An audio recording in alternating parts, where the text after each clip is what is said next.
Magandang umaga po sa inyong lahat. Narito po ang lagay ng panahon ngayong Lunes, January 13, 2025.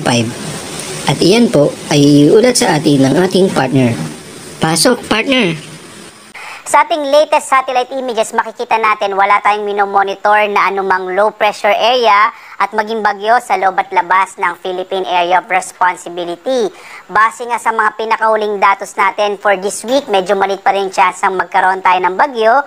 Pero ang shear line, o ito yung banggaan ng malamig na hanging amihan at mainit na easterlies, ay magdadala pa rin ng maulap na kalangitan na may mga pag-ulan partikular na makikita nitong mga kaulapan sa may bahagi ng Bicol Region, Eastern Visayas, sa Mimaropa at lalawigan ng Quezon. Mag-ingat sa mga potensyal ng mga biglaang pagbaha at pagguho ng lupa sa mga nabagitang lugar na naapektuhan ng shear line, habang northeast monsoon o hanging amihan ay magdadala pa rin ng maulap na kalangitan na may mahinang pag-ulan partikular na sa bahagi ng Cagayan Valley Region, Cordillera, Aurora, gayon din sa bahagi ng Bulacan, nalalabing bahagi ng Calabarzon, yung Cavite, Laguna, Batangas at Rizal at sa Metro Manila. So inaasahan natin ngayong araw dito sa Kamaynilaan na malaki yung tsansa ng mga maihinang pag-ulan at maulap na kalangitan. Samantala sa mga kababayan natin sa bahagi ng Mindanao, makikita nyo itong mga kaulapan na ito dulot ng easterlies at magdadala ito ng malaking tsansa ng mga pag-ulan sa bahagi naman ng Caraga Region at sa may bahagi ng Davao Region. Kaya iba yung pag-iingat sa mga kababayan natin sa mga potensyal ng flash floods at landslides. Sa nalabing bahagi naman ng Luzon, ng Visayas at ng Mindanao, asahan yung mga isolated rain showers and thunderstorms sa Visayas at Mindanao, habang mga isolated light rains naman sa Luzon. At dito nga sa Luzon, inaasahan natin ngayong araw ang malaking tsansa ng mga pag-ulan sa bahagi ng Bicol Region, gayon din sa Mimaropa at lalawigan ng Quezon, dulot nga yan ng shear line, habang ang bahagi naman ng Cagayan Valley, Cordillera, Aurora, Bulacan, sa lalabing bahagi ng Calabarzon, yung Cavite, Laguna, Batangas at Rizal at itong Kamaynilaan ay inaasahan natin na magkakaroon ng maulap na kalangitan na may mahinang sa katamtamang mga pag-ulan, dulot ito ng hanging amihan. Samantala naman sa nalalabing bahagi ng Luzon ay inaasahan natin ang mga isolated light rains, dulot din ng hanging amihan sa Ilocos Region at nalalabing bahagi ng Central Luzon. Agwat ang temperature sa Lawag na sa 22 to 30 degrees Celsius, sa Tuguegarao 21 to 26 degrees Celsius. Patuloy ding bumababa ang temperatura sa Baguio, 14 to 23 degrees Celsius.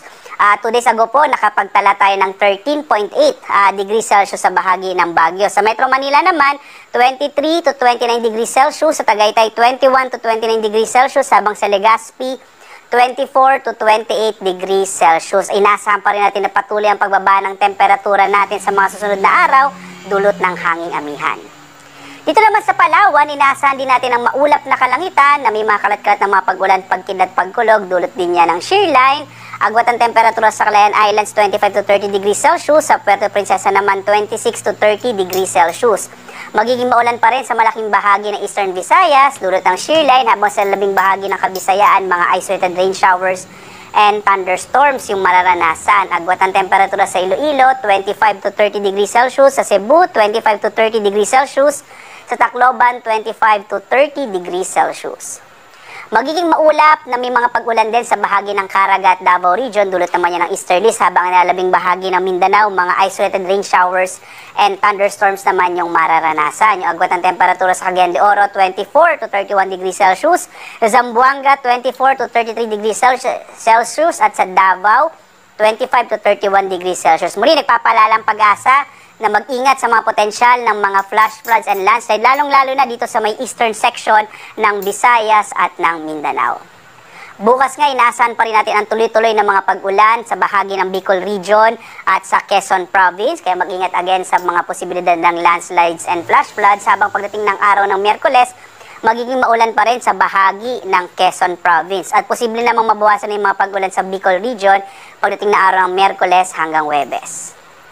Samantala naman, nakataas ang gale warning natin dahil nga umiiral pa rin itong hanging amihan. Malalaking pag-alo ng karagatan ng mararanasan sa bahagi ng Batanes, Ilocos Norte, Ilocos Sur, gayon din sa Cagayan kasama ang Babuyan Islands, Isabela, Aurora, hilagang bahagi ng Quezon kasama yung silangang bahagi ng Polillo Islands. Gayon din nakataas ang gale warning sa Camarines Norte, hilagang bahagi ng Camarines Sur, silangang bahagi, hilagat silangang bahagi ng Catanduanes, silangang bahagi ng Albay, ng Sorsogon, gayon din ng bahagi ng Northern Samar at malaking bahagi ng Eastern Samar. Makikita nyo itong mga lugar na mayroong pumpula ay magiging maalon yung karagatan, kaya iwasan mo ng pumalaot yung mga maliliit na sakyang pandagat, lalong-lalo na yung mga maliliit na mga bangka sa bahaging ito ng ating kapuluan dahil magiging maalon yung karagatan, ito'y dulot ng hanging amihan. Samantala naman, ang araw natin ay sisikat mamayang 6:25 na umaga at lulubog, ganap na 5:45 ng gabi. Hanggang dito na lamang po at naway nakatulong kami kahit sa maliit na bahagi ng aming kaalaman. Bye-bye and see you on my next weather update.